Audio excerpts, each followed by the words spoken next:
Hello guys and welcome back. In this video we are going to talk about the past perfect tense.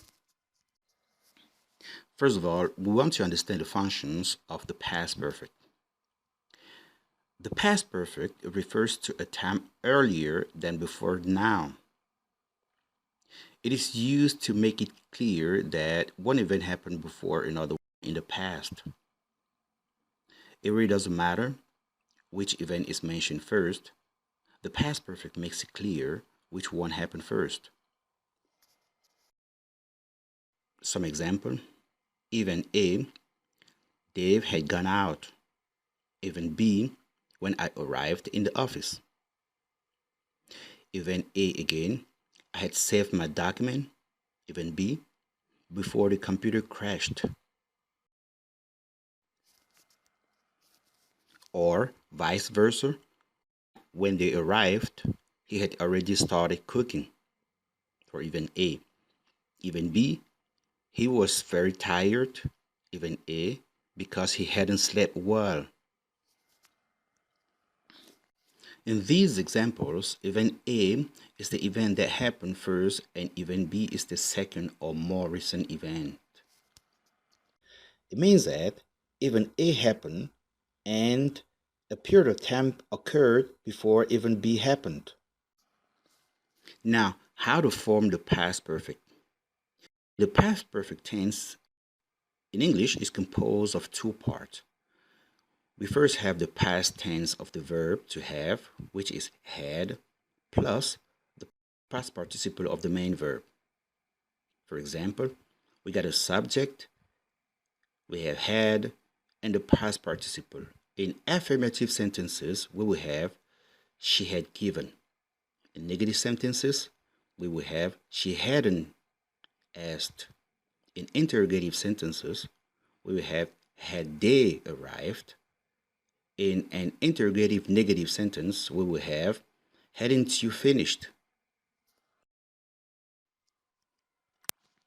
This first explanation refers to the completed action before something in the past. Some more examples. You had studied English before you moved to New York. Had you studied English before you moved to New York for an interrogative sentence?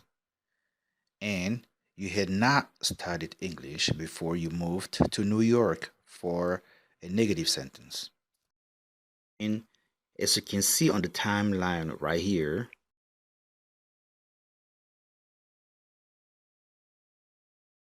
event A and event B are both in the past. And event A happened before event B.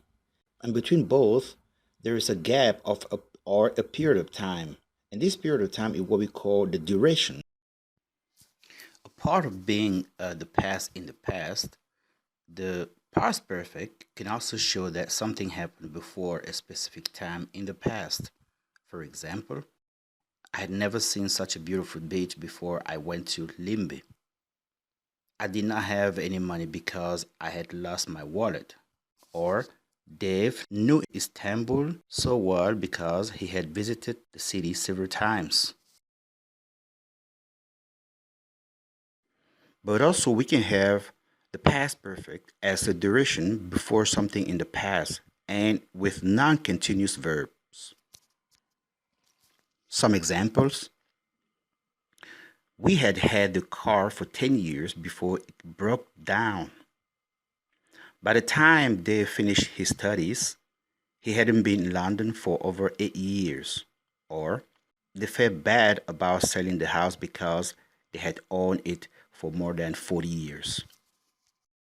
And now let us compare the two situations.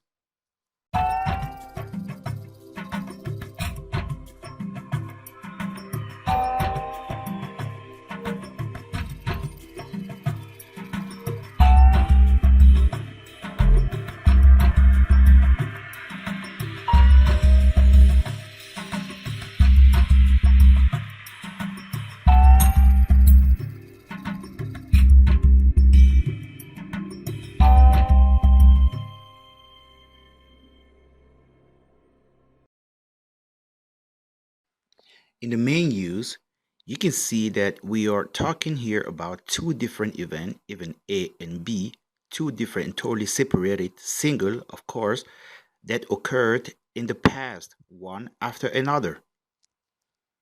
In the other use, of course, the two events are still in order.